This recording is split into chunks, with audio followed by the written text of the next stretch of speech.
nitty-gritty of the department, could you tell us a little bit about your background and how you came to work in Public Works? Sure enough. Well, ultimately, it was like most people coming into Public Works. It was by accident. I didn't set out intentionally going into Public Works. In fact, I didn't even know what it was when I was that age. But over the course of following different jobs, ended up in Public Works in a nearby city for quite some time, and it's been about 32 years now in Public Works.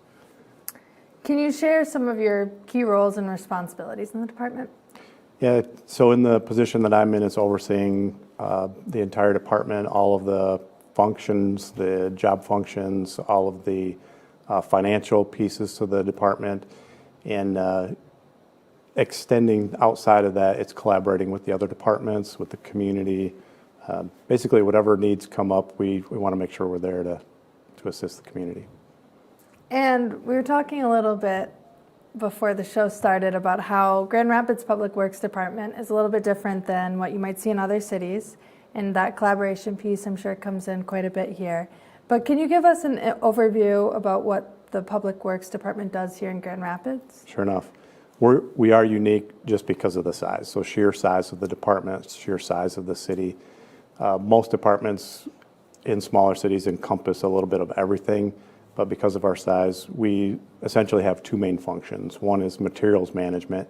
So on the materials management side, we're responsible for the refuse collection, recycling collection, and yard waste collection. We also oversee the compost facility. And then on the streets maintenance side, it's everything from street sweeping to pothole filling, paving. We do some trench repair work, things like that. Are you in charge of plowing the streets? Yes, and plowing the streets during the winter. Great. Absolutely. I'm sure you get lots of calls on that in the winter sometimes. Depending on the winter, yes. Yeah, Yep. yeah. So breaking it down a little bit more, how does the Department of Public Works impact the daily lives of Grand Rapidians? How can we kind of expect to, or even if we don't know that we're working directly with the Public Works Department, Yep. How do you fit into that? Well, Public Works in general is essential to the city, to the fidelity of the city. We have some forward-facing positions. So, for instance, refuse collection is forward-facing. You can meet your refuse collection operator if you have the city services. So that's one thing that's kind of unique about the city is we have an open market, meaning that there are other private haulers in the city. We do have the majority of the residential market is with our department. But so from those positions, they're forward-facing. You can go out and talk to your driver that is on your route. So that's essential. If we don't collect trash for a day, that's going to be a rough day for a lot of people. If we don't collect trash for a week, we have a public health crisis. So it's important. It's necessary. Same thing if you mentioned winter. So if it's snowing and we don't show up, the whole city comes to a halt. So they're critical jobs. They're very important. What is one thing you wish the general public knew about the Public Works Department, or something you believe is largely misunderstood by the public? Yeah, I would say that the first thing that comes to mind is we have a staff of almost 100 people in our department, and I would say they're very dedicated to their jobs. They take their jobs seriously. They all want to provide a good service to the community. And so if there's a feeling that maybe we missed something or that we did something intentionally, I'll give you a good example is putting snow in somebody's driveway. Yeah. That develops into quite a few phone calls over the winter. The people in the department really do want to do a great job for the community. So that can be a little bit frustrating for our staff taking those calls, and also the amount of time. Sometimes it snows and we forget that there are people still working through the night. They've been working long hours trying to make sure that the roads are clear, and it takes some time to get through the whole city. But I guess that's something I really want the public to know, that we are dedicated and we're there. Those events, we're there until we're done. Yeah, so you're not skipping people's roads just because you don't like them. No, and if that happens, it's not intentional for sure. All right, good. Can you key us in right now on some of the major projects or initiatives that the department's working on? I'm sure we'll get into more down but some highlights. Some highlights on the streets maintenance side. This is paving season for us, so every day we're paving. If we're not paving, we have some smaller crews that are doing trench repairs, and so trench repairs are related to utility work by our utility departments. And then on the materials management side, one of the big projects that we're working on right now is we have a pilot program on the recycling in the recycling area, and that pilot is. And if you want to get into details now, I can. Let's talk about it. Yeah, That's so an exciting one. the pilot's, it's pretty exciting. So essentially there's a camera in 3 of our trucks. So each one of the trucks has a camera, and what it does is identifies when the cart is tipped. It identifies material that aren't necessarily recyclable materials. So for instance, they're already pre-programmed with what materials are recyclable and what is not. And I'd say probably the 3 biggest things that we have are grocery bags. So unfortunately, they are recyclable, but our recycling facility here in Kent County does not accept them.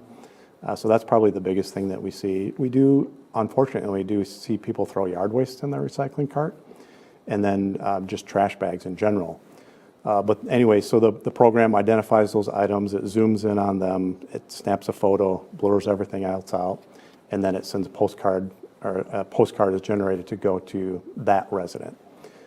What's nice about that is we review it with our staff ahead of time before it goes out, so that if there's something else that the system missed, we can help it learn and identify items that it should be catching. But we're excited about it. It's hopefully an educational tool that will produce a better quality recyclable material at the end of the day. And did you say how many trucks will have these cameras? Right now we have 3 of our recycling trucks, but we're rotating those trucks through the different routes. So essentially we're going to cover the whole city. Okay. And that has already started this summer. It did. It was right around June 1st when that started. Okay. And do you know how long it'll last? Yeah, it's a 3-month pilot. Okay. So we're nearing the end. We're nearing the end. Yep. What has been the takeaway from it so far? The takeaway so far is that we have a lot of people that are doing a great job recycling, to be honest. We haven't sent out near as many postcards as what we expected. Again, it's an educational tool. We hope to make a connection with residents that maybe have misplaced something in their recycling cart that shouldn't have gone there, and then just educate them that doesn't belong there. But yeah, so far it's been a great pilot and not near as much contamination as what we expected.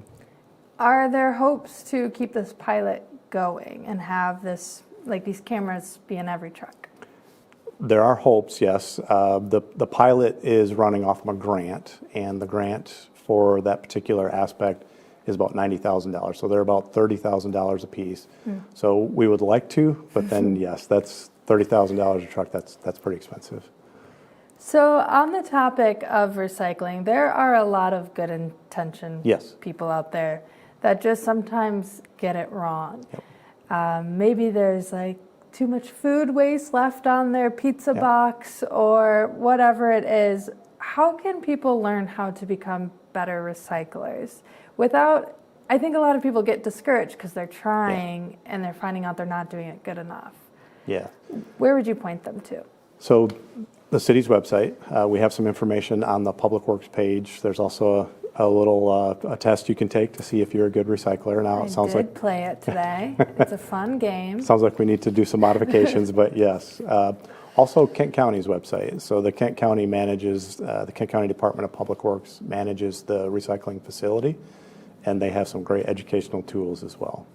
And I know my bin at home has a sticker on the top of it that I kind of look at just to make sure before I dump everything in. But yeah. The challenge with that is most bins around the city have an older sticker on them, and they probably have plastic bags on the sticker. So we've been replacing them as we go along, but that takes a long time.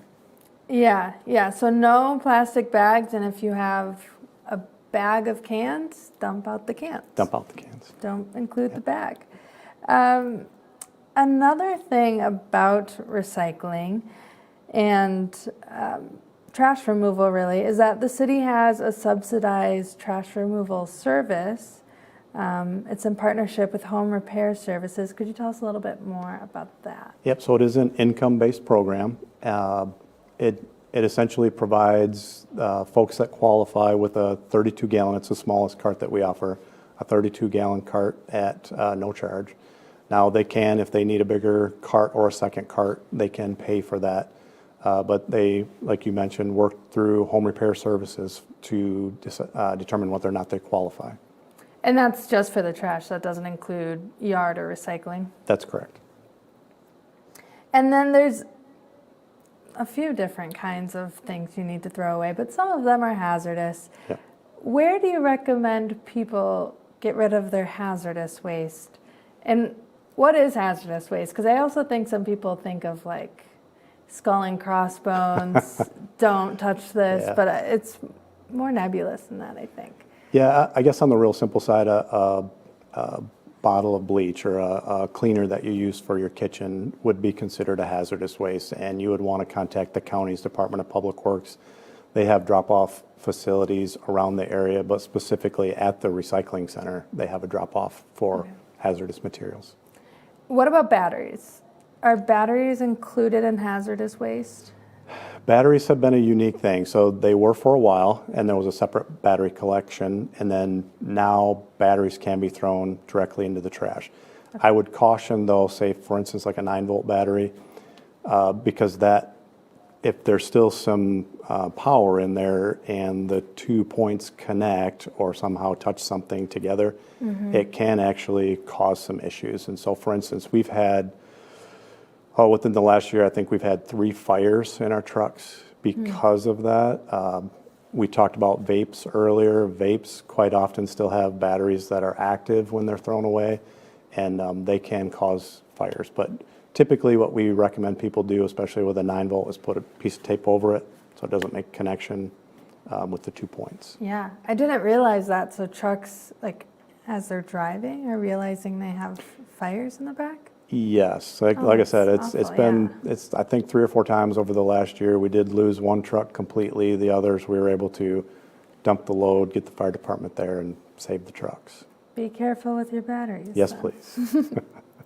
And there's also some community cleanup events, which might be another place for folks to learn how to recycle better or what to throw away. Can you tell us a little bit about those? Yeah, so community cleanups or neighborhood cleanups, I think they've been referred to as dumpster days in the past. We start right around the 1st of April and go all the way through October. Almost every weekend we have a community cleanup somewhere based on the neighborhood, and there are options there. So people can bring larger items, bulky items that they can't get rid of throughout the year. That's a good place to do that. We also collect recyclables at those cleanups. There's typically some type of metal recycling, so we work with a local person that can haul metals. I know that we started getting into textiles, working with the Goodwill, so there are a lot of options to recycle at those events. Okay, so the situation kind of is there's a dumpster that's a little bit free for all if you need to throw big things away. Is that what I'm getting? It's freed for the indirectly. community. Yeah, it is paid for through the refuse millage. Okay. So through property tax millage. But if you need to throw something away in your community, you have that opportunity. Yes. When it comes. Yep. The idea is not to save your trash until that. It's definitely not that, because that's a hazard.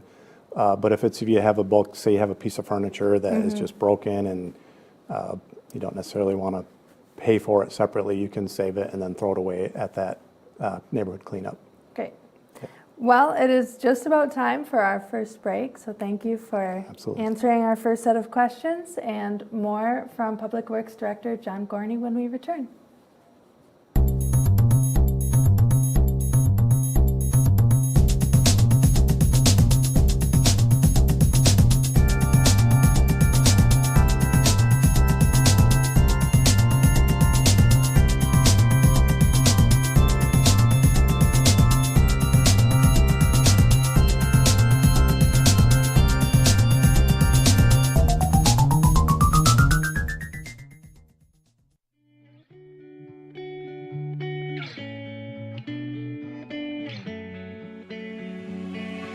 For over 30 years after humble beginnings as a public access TV station, the Community Media Center has grown to be an active, multi-platform media and technology assistance organization, encouraging and enabling our community to push their creative boundaries.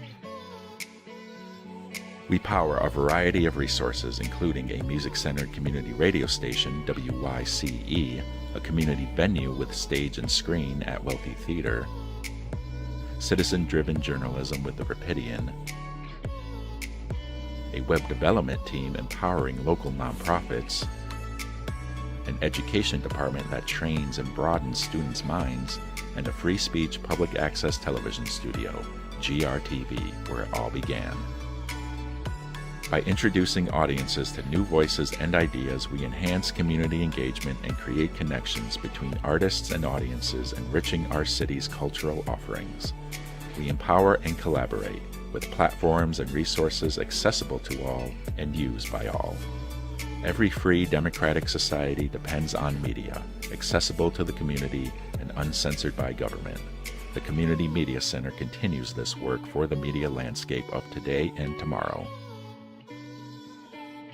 These platforms and services empower our neighbors to tell their stories and explore the richness of culture that Grand Rapids has to offer. Connect, discover, learn, create, and share. The Grand Rapids Community Media Center.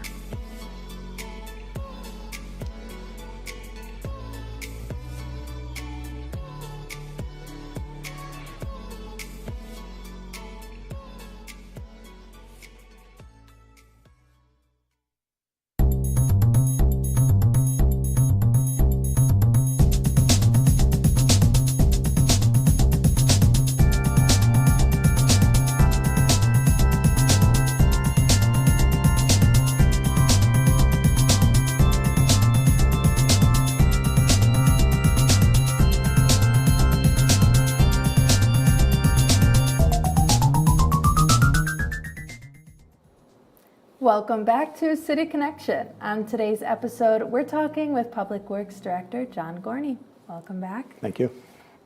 So where we left off before the break, we were talking about recycling and trash, composting, hazardous materials, but that is not all that Public Works does. We learned today that you all also work on road repairs around the city. So can you tell us a little bit more about how what Public Works does with repaving is different than maybe what the engineering department does or MDOT even? Yep. So we work in collaboration with our engineering department, and there are a couple of different programs that they manage compared to what we manage. And with the engineering department, they oversee all of the vital streets, reconstruction, road-to-mill and resurfacing projects.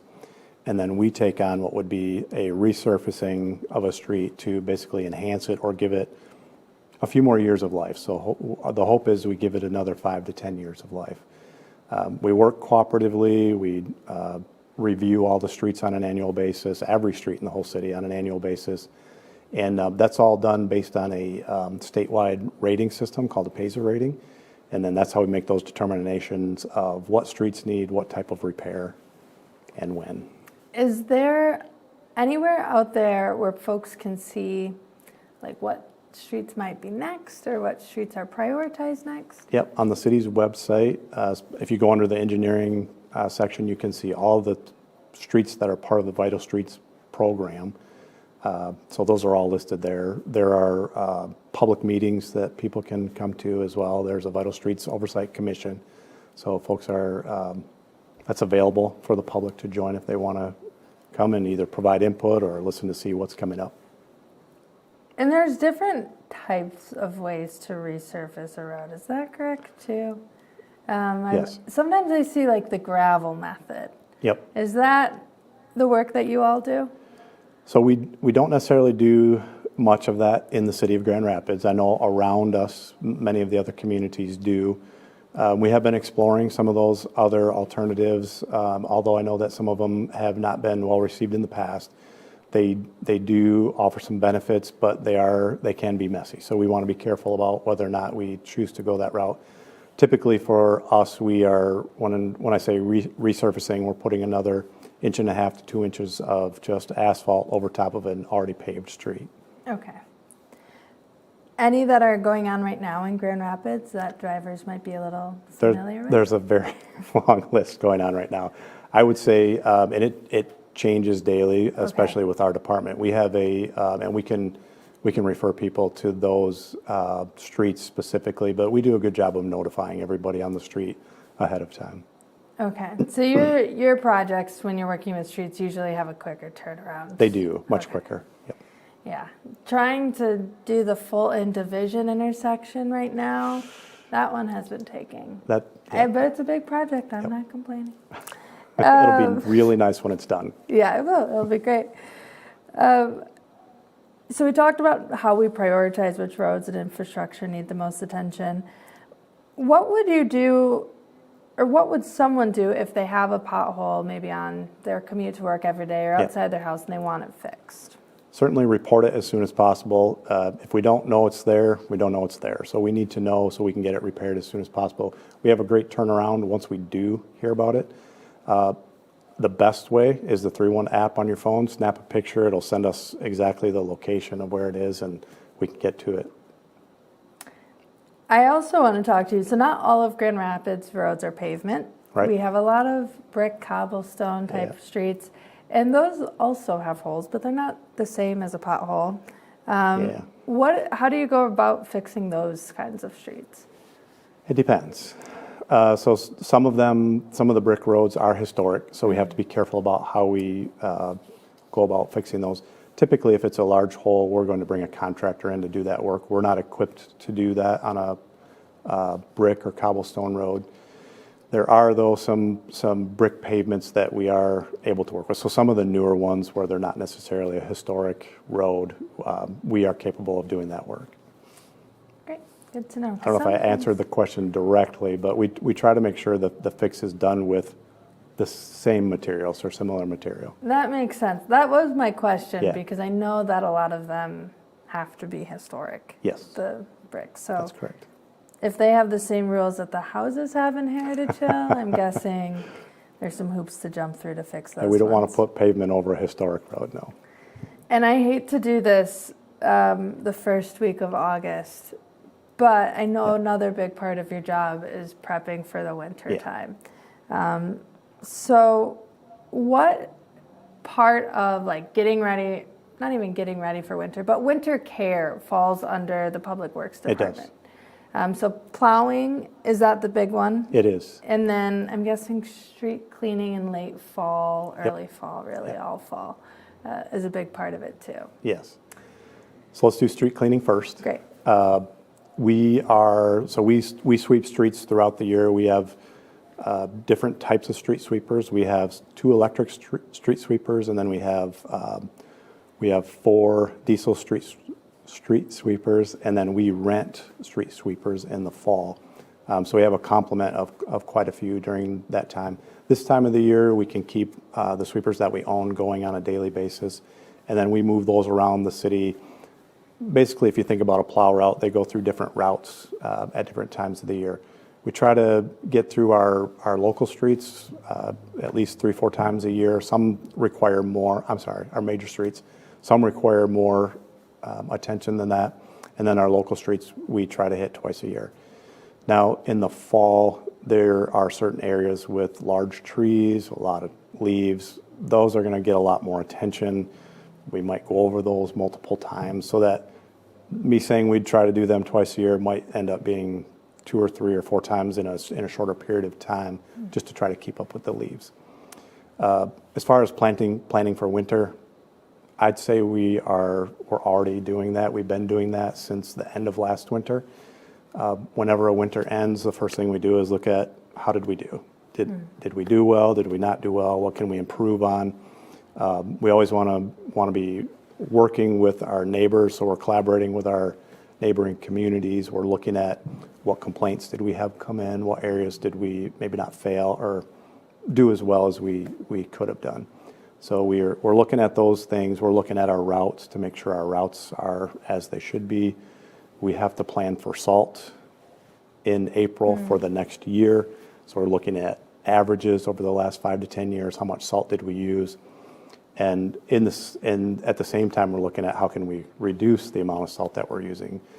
We also use some liquids with our salt, so we're planning for that at that time of year. There are contracts that have to be in place at that time of year. Other things, so blades on the trucks, those are getting purchased throughout the summer so that we can be prepared. By the time winter comes, all of our trucks should be ready to go. And for example, we have trucks getting V-boxes put on them this week. So we're What is a V-box? A V-box is what the salt goes in, so a salt box. Those, we have some that are going on this week already. Early August. Yeah. You're making it go too fast. I have some follow-up questions. Sure. So back to the street sweeping. Let's say I don't want to bag my leaves after I'm blowing them in my yard, leaf blowing in my yard. Is it a good idea to blow them in the street, knowing that the street? No. No, absolutely. Shut that one down quick. No, please don't do that. So bag. Yeah, that is actually a code violation, so don't do that. Don't do it. But the biggest reason is there are storm drains in the street, and when it rains, the water has to go somewhere. And well, first of all, if there are leaves blocking the storm drain, the water's not going to go anywhere. And as they start to decompose, it just causes a mucky mess, and it's more difficult to clean up. So code violation, you don't want to block the storm drains. And if by chance winter comes early and we don't get to all the street sweeping ahead of winter, then we're going to have storm drains that are blocked, and we're going to have icy roads. So definitely no leaves in the street. Don't do that. Got it. And my follow-up question about the plowing. Yes. Does Grand Rapids name its plows? We don't, but we've had a lot of interest in that. So Maybe we do that this year. time to start taking those Time suggestions. to start naming our plows. MDOT has some creative ones, so you might have do. competition on. Do you have any ideas you want to share with us? I saw one today called Cleopatra. No, it's Cleopatra, but Okay. Cleopatra. I liked that one. And then the other thing that comes up every winter as we get ready for winter is odd, even roads. Yes. Can you explain that to our listeners and why it matters and why they should follow those rules? Yes. Odd days, park on the odd numbered side of the street. Even days, park on the even numbered side of the street. The reason for that is we need to plow both sides of the street to the curb. And when I say to the curb, so we can expose those storm drains. If the cars are parked there and we can't get through, we can't get the snow off the road, again, we're going to have ice that's building up, snow that can't get, when it melts, get to those storm drains. And it's just more hazardous for everybody. So that's the reason, so that we can get to both sides of the street. Oh, go ahead. We have a goal of getting through everything within 24 hours with one caveat, and that is the odd even parking. So we have to allow folks to then move to the other side of the street, and we can come back and get that other side. And there is a helpful rhyme. Think ahead before you go to bed. So if you're pulling in There it late is. at night, park according to the next day's date, correct? Yep. Great. I live on an odd even street, Okay, so you know. I know this very well. And then I saw online that residents can request city staff to review their street to see if adding or changing seasonal parking restrictions is appropriate. Is that something you all are looking at usually? That would be through the mobile GR department, but certainly would recommend it if people are interested. Perfect. It looks like we are at time again for another break. When we return, we'll be taking questions from viewers like you, so stay tuned.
Welcome back to City Connection. If you're just now tuning in, I'm Allison Donahue, and in this segment, our guest, Public Works Director John Gorney, will be taking questions and submissions from viewers at home. There's still time to take part in the conversation. Just send your questions to cityconnection@grcmc.org. Our first question comes from a viewer named Belinda. Belinda asks, does Public Works include city public artworks? Unfortunately, no, but we do have an arts commission. So if, for instance, I'm not sure if the question is related to art that would maybe want to be submitted to the city, but there is an arts commission, not Public Works. We were talking about a collaboration between art and Public Works, Yes. though, where folks can paint the front of plow trucks. Front plow trucks, it's a fun thing. So maybe not naming a plow, but painting a plow. Right. Yeah. So if you're interested in how art and Public Works can coexist, Yep. there it is. Hal asks, so the city collects recycling and trash, but does the city have to pay the county to use their center? Yes, so we pay the county, the waste-to-energy facility, for trash that goes to the waste-to-energy facility, and then we pay the county for recycling that goes to the county's recycling facility. Those fees are built into the fees that are charged to the residents as we tip the carts. Tracy asks, you said your staff was over 100 people. Who does that include? And are trash collectors contractors, or are they included on that list? So first part of the question, who it includes, we have three main areas in the Public Works Department. It is refuse and recycling collection operators. So so the operators, the supervisors, the office staff. The other side is, or the major side is the street maintenance side. So again, supervisors, operators, maintenance workers, and then the office staff. So we have two main functions in the office. We have a customer service team, and then we have a finance team. Second part of the question, we as the city have about 85% of the residential trash market in the city. The other 15 to 20% is going to be private haulers. What does that look like for recycling? I know we have some big private recyclers around Grand Rapids. Do you know how that breaks down? It's going to be similar breakdown. What's interesting that I don't think most people know is if you're a property owner, in your property tax millage, you're paying for the refuse millage, which includes recycling. Okay. So you don't pay for that as a separate fee. It's included in your millage. So if somebody has a private hauler, and I'm not going to mention any of them, but if they have a private hauler and they're paying for recycling, they don't have to. They can contact the city and have us bring them a recycling bin, and then we would collect it.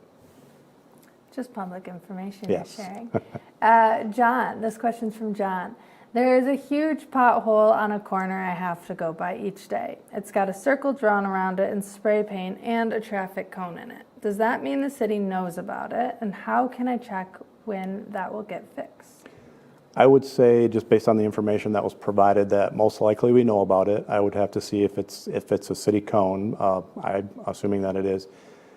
If there's a cone in a hole, it's probably related to some type of utility that's having a failure. So for instance, that to me, just what I've heard, sounds like storm sewers underneath there, and maybe there's a failure that needs to be repaired. Now that it's come up on the program, I would say definitely call back, let us know so that we can make sure. I believe that whichever department is assigned to that work can provide some tracking data, or at least scheduling data back to John so that he knows when the repair is scheduled to be done. So those cones usually indicate something's going on beneath the street. I always thought it was just a nice little warning, like It's both. swerve. Okay. No, it's both. That makes sense. Question from Joelle. Is camera footage from the recycling trucks FOIA-able? What if there's private information or content caught on camera? Yeah, that's a great question, and I'm glad this question is being asked. So there isn't private information that's being produced from those images. So it's all blurred out. It's specifically focusing on what would be the contamination or the item that is considered contamination. Is that FOIable? Yes, it is FOIable information. I'm gonna peel this one a little more. So if I throw away something that has my address or social security number, Yep. something I don't want other people to have, or I put in my recycling, but it has food waste on the piece of Yep. paper, could the camera pick that up? It does, but what happens again is it'll blur out, and if you're saying, Okay. say the contaminant, say it's a plastic bag, and it has your name and address on it. If we see that as staff, because we have to review all of these, if we see that as staff, we will blur that out as Okay. well. So the idea is we're sending you a postcard showing you a picture of what the item is, and if it does have personal information, it's blurred out. Okay, so the postcards even have the pictures That's on them. correct. Sean says, I've heard a lot about the futility of recycling and that it's much more beneficial to reduce the generation of waste rather than recycle. Does the city have any programs to help reduce waste generation? Waste generation, so not directly. I know that the county, and we work cooperatively with the county does try to work with manufacturers to, up on the front end, reduce material use. It's a challenging thing because business, I mean, it's business, it's money, and unfortunately, we're not on that side of it. We're on the back side of it. I think there's some really great ideas, and it was Sean, correct? We'd love to talk to Sean about sharing some ideas and some collaboration to that aspect. Okay. Paul asks, does the Department of Public Works consider traffic flow when choosing construction on roads? Yes. This would go back to our collaboration with the engineering department because we have traffic engineers that would do that work. So I'd refer Paul's question back to the engineering department. So usually that department reaches out to you, or like you figure out when it's a good street to work on by talking with. Collaboratively, yes. Yeah, Yep. that makes sense. Another question from Ben. What does the city do with appliances when people throw them away? Typically, appliances go to one of the local scrap dealers for recycling. Yep.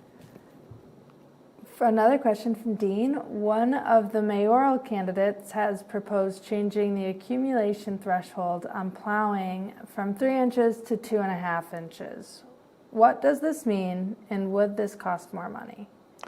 So I haven't seen that proposal. No, it would not cost any more money. It's just a matter of starting a little bit earlier than what we do now.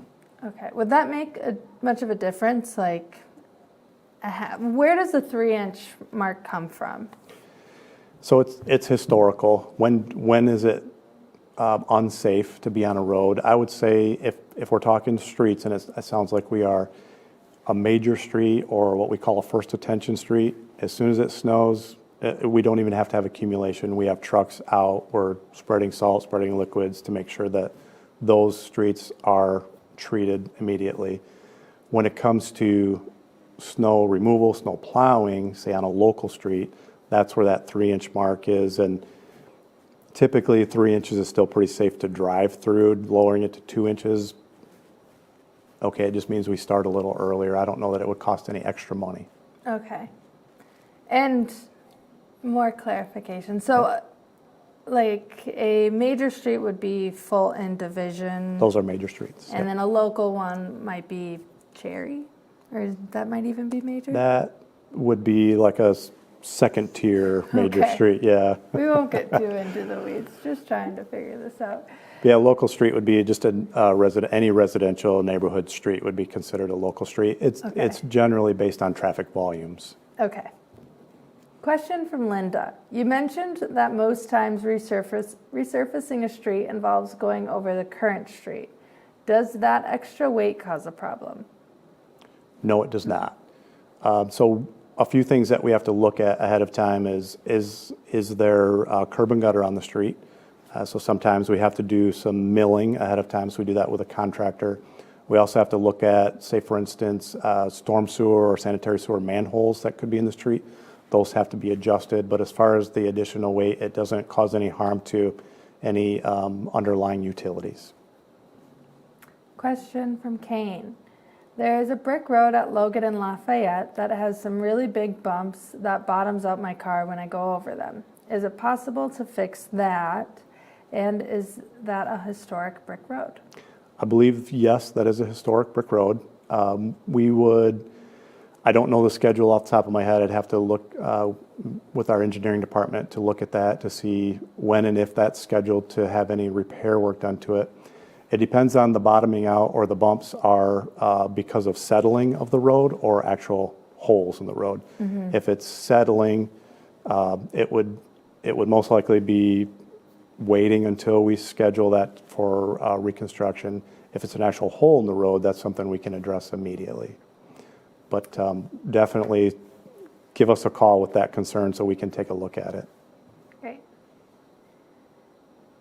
It looks like we might be out of questions from the public for right now, but we're about to go into another break.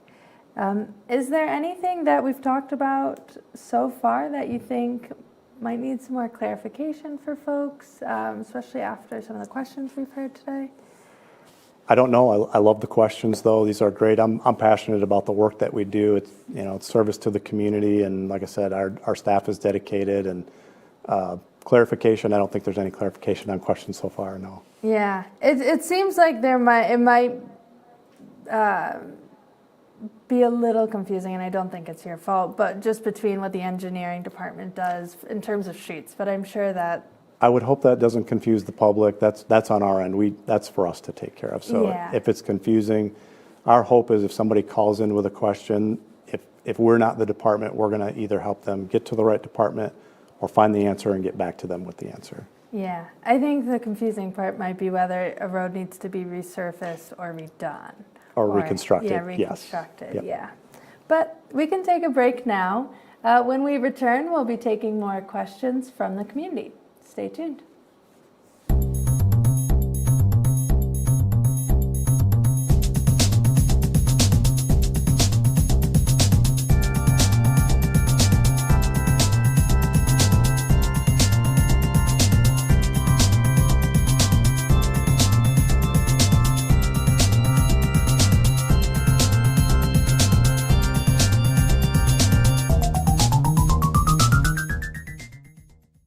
It's morning in Grand Rapids. Do you know what's going on in your city?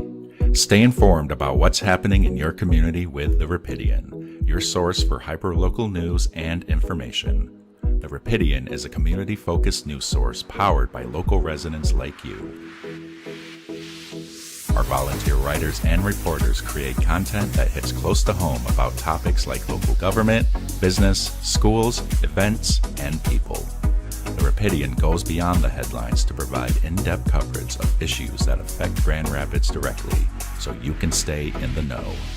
We aim to uplift the community by sharing positive, inspiring stories of growth, progress, and neighborhood pride. The Rapidian is your neighborhood newspaper for the digital age. Follow us on our website and social media to stay connected to your community. This is The Rapidian.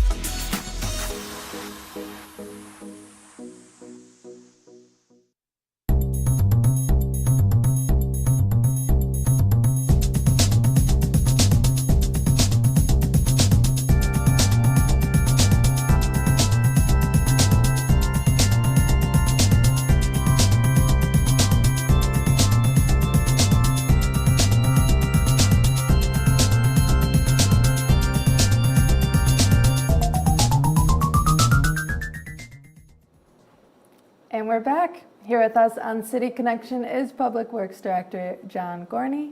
And we have more questions from viewers like you. Let's get back into it. We may have a question. This one's from Kane, but we already answered Kane's question about Logan and Lafayette. So while we wait for another question from the public, tell us your favorite part about working for the Department of Public Works. Favorite part, gratification. When at the end of the day we know we've done a great job, and to go home knowing that we've been able to serve the community. I think that for most of our staff is going to be the gratification we get by serving the community. Get done paving a road, get done with any type of project, or it snows, and at the end of the snow event, we know we've done a great job. There's some satisfaction in that. So that's probably my favorite part of the job. When we have good communication with the community, and they understand why certain things are done, why we plow certain roads a certain way, that's just very fulfilling. You mentioned earlier that you have driven plow trucks before. Yeah. What other roles have you had within Public Works? My very first job in Public Works was patching potholes. So I was able to work my way up from the bottom into being the director and all the positions in between. So been a maintenance worker, an equipment operator, supervisor, crew leader, manager, and director. So you're passionate about Public Works. I am. It's been a great career. It really has. Question is, does the Department of Public Works maintain sidewalks, or is it just roads? So it's a yes and no. Okay. Sidewalks, it depends on if we're talking about sidewalk snow plowing or sidewalk repair. So I'll answer it both ways. So if it's sidewalk repair, again, we work collaboratively with the engineering department. They have different programs. So they have just an infill program where there are places where there isn't any sidewalk, and so they have contracted services that install sidewalk. There's a program for hazardous sidewalks, so if there's a trip hazard, that's typically done with a contractor as well. Internally, we do some sidewalk work. So for instance, if somebody has a lead service that's replaced, we would do the asphalt, the curb, and the sidewalk repair within our department. So yeah, it's a yes and no. With snow plowing, we do plow about 40 miles of streets internally. Those are going to be, sidewalks. We plow about 40 miles. That's internal. Those would be sidewalks that are adjacent to city properties. In addition to that, we have a contract with 2 different vendors this last year for sidewalk plowing. It's strategic based on more or less major or first attention routes. We have about 200 miles of sidewalks that are plowed with those contracts. But for the most part in the winter, like in a residential area, the sidewalk in front of your house is your responsibility to make sure. Even the sidewalks that are plowed with city forces and or contracted services are still the responsibility by code of the property owner.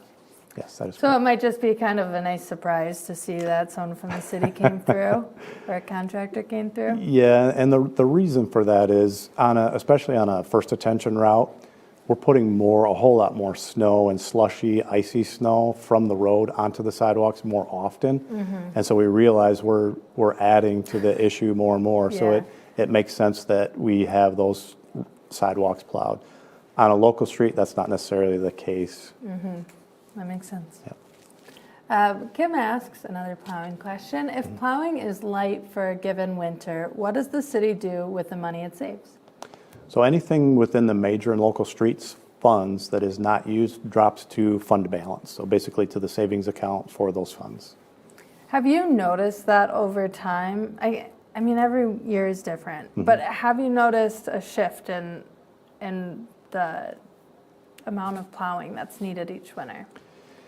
Having done this for 30 plus years, Yeah. I've seen ebbs and flows. So I've seen some really light winters, and this last winter is a great example. I don't think it snowed until February, and we had 30 some inches within a week's time. That was unique, but I've seen that in the past. And then we've seen winters that, for instance, the polar vortex. And then we've had, I think since 2020, we've had the 5 of the 10 snowiest winters on record.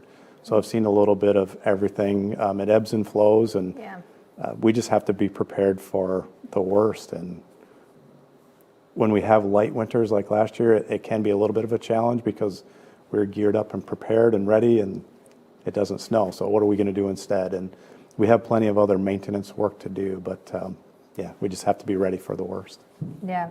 So when that's the case, the folks who drive the trucks, do they have other positions or other roles Oh, yeah. to fill Yep. in the? So they're multi-talented, for Great. sure. So right now, all those folks that drive those trucks are either refuse collection operators, collecting trash, so they help us out. Most of the people in streets, though, are either doing asphalt or concrete work, graffiti abatement, things like that. They're also the same people driving the street sweepers. And then because of our staffing and the trucks that we have, we actually have to bring in people from other departments. So there might be somebody from the water department or the sewer department that will also help us plow during the winter. And good thing we have 4 seasons in Michigan Yeah. because it keeps folks' jobs interesting. Absolutely. William asks, last year my mailbox got taken out by a big wave of snow from a plow. Is that something the city can reimburse? Yes, so there's a process on the website to file a claim with the city for that. It used to be in the past, it was only if we actually hit the plow, but we realized that there are other circumstances involved there. So yeah, there's a process on the city's website for filing a claim for reimbursement. Question from George. How would you go about throwing away large broken exercise equipment like an ancient treadmill? You could save it for neighborhood cleanup, but there are some private haulers out there, or we do have the option in the city for bulk collection. So bulk collection sticker is $35. That can be obtained at City Hall. One question for me. I have neighbors sometimes who will put like couches on the side of the Yeah. street. And eventually I might see a yellow sticker Yeah. on there saying it's going to get picked up.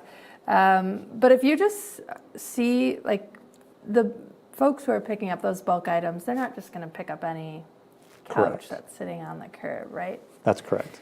All right, Yep. so you have to get the sticker. You have to get the sticker, and then the folks that are doing, they'll get a list every day of where they're going to get those bulk items. But if it's just sitting out there, no. And you don't need to help them pick it up, right? You guys bring the manpower to That's lift correct. the couch? Great. That is correct. All right. We have more questions. From Jan, does the city pay extra for recycling if people don't follow the rules of recycling?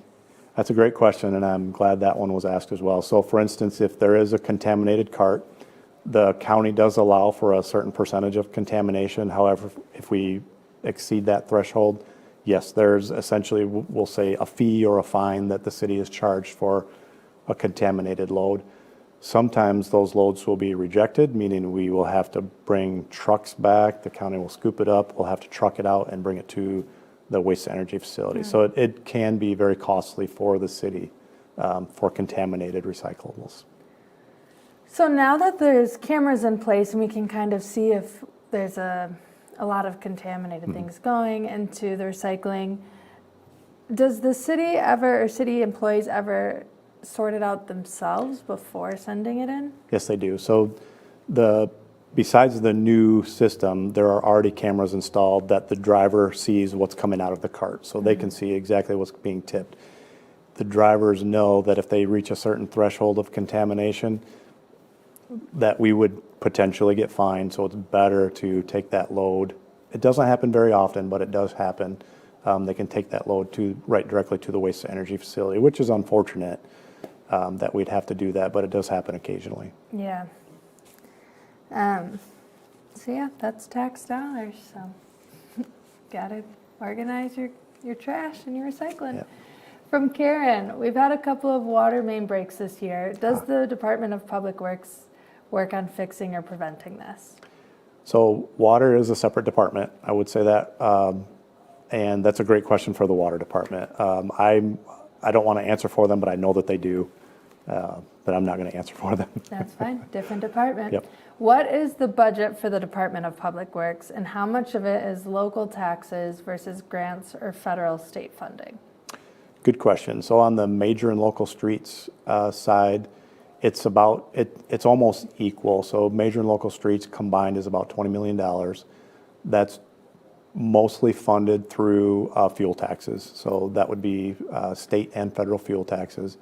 And then on the materials management side, we have 2 different sources of funding. One is the pay-as-you-throw system. So when the cart is tipped, there's a fee for tipping the cart based on the cart size. And then the second part of that is the refuse millage, which is a property tax millage. So the millage covers some unusual things, actually, but the main part of it is the recycling. What are the unusual things? So unusual things that are paid for out of that millage is the compost facility, graffiti abatement, street sweeping, and those are things that are historically built into that. And I don't think I answered the second part of that question. That's about $18 million. So we're $38 to $40 million overall for the department budget. Question from Samantha. I've seen a reduction in salt being used to prevent snow last year, and I saw a lot of more gravel instead. Is that just me, or is that based on damage to streets from salt, or is there some other reason? So first of all, no gravel within the city of Grand Rapids. We don't use gravel or sand. The reason we don't do that is because we have a stormwater permit.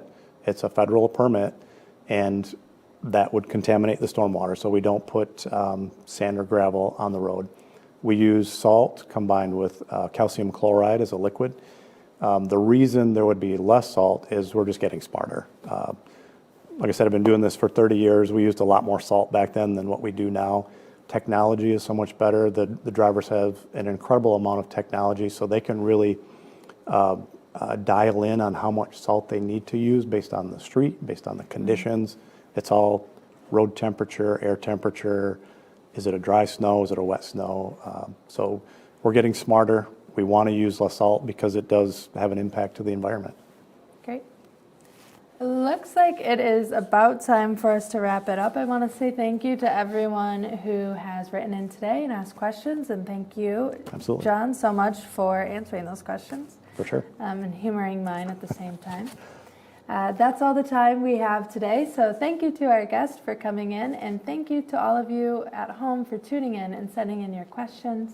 Don't forget, you can always catch the rebroadcast through the month of August on Cable GRTV's Channel 25 or on GRTV YouTube page. See you next month, Grand Rapids.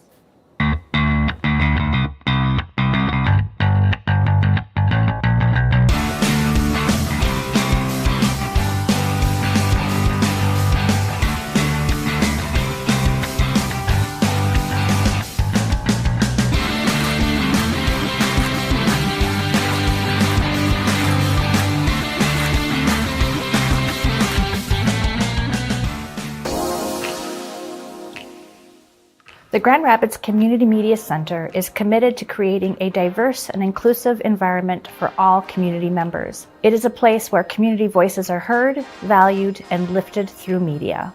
We seek to provide area residents with a platform to participate in free speech, be engaged with the community, and share their diverse voices. As a multimedia platform organization, we provide and support a variety of community resources, including our radio station, WYCE 88.1 FM, our TV station, GRTV, our hyper-local news program, The Rapidian, web services, and our historic theater, Wealthy Theater.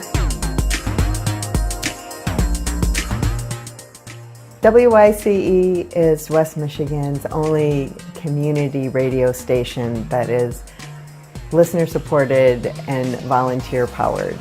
WYCE uses local voices to help listeners discover and celebrate different services, cultures, and events. What I really like about programming music in WYCE is I get to not only interact with listeners and local musicians, but I get to put together a musical collage every week and give it away to the universe.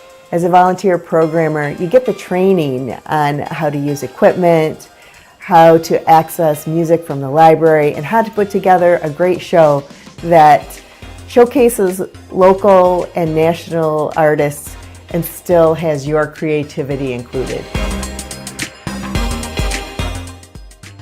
The Web Services Department helps West Michigan nonprofits connect, learn, create, and share through locally built and accessible websites. We help nonprofits strengthen their online presence by developing one-of-a-kind websites tailored to their specific needs. The Web Services team can take care of all the technical needs of getting a new site up and running, including website hosting, domain name registration, theme development, and page layout. Websites are built with accessibility and responsiveness in mind, making sure our projects are available on any screen and accessible to people of all abilities. We are passionate about helping organizations in the nonprofit sector effectively communicate their stories online, promoting equity and media access with our affordable services. Wealthy Theater is a historic theater on the southeast side of Grand Rapids. It was built in 1911, and today it stands as a performing arts center, historic cinema, and community venue. We provide a space for community connection, where community members can get together, enjoy different shows and different events. From concerts to comedy, musicals, theater, film screenings, you name it. Anybody from the community can sign up to be a member and rent one of our spaces to host their event. We have a staff here at the theater that helps make all the events here happen, as well as a great community of volunteers. The goal is to bring the community together, bring audiences together, artists together, create experiences where those two can connect. Whether you're an audience member who wants to come see a show, or you're somebody who wants to put on a show, Wealthy Theater is a space for you. The Rapidian is a hyper-local news source powered by, for, and of the people of Grand Rapids, Michigan. We launched in 2009 using funds from local organizations and generous donors, and this community-driven platform empowers residents to share their stories, post articles, and keep track of local events and issues. By emphasizing citizen journalism, the Rapidian provides a unique grassroots perspective and a vital news service for the residents of Grand Rapids. In 2023, we are relaunching the Rapidian with the Grand Rapids Documenters program, where we train and pay local citizens to cover public meetings, empowering residents with the tools and resources to strengthen the news media landscape in Grand Rapids and become more civically engaged. GRTV airs public access television programming made by and for the Grand Rapids community, amplifying their voices to support a diverse and vibrant democracy. We provide the tools, training, and broadcast platform for free speech. Community members can take classes on video and production features, borrow professional equipment, editing software, and use of our studio facilities to create their own content. We help community members connect, learn, create, and share.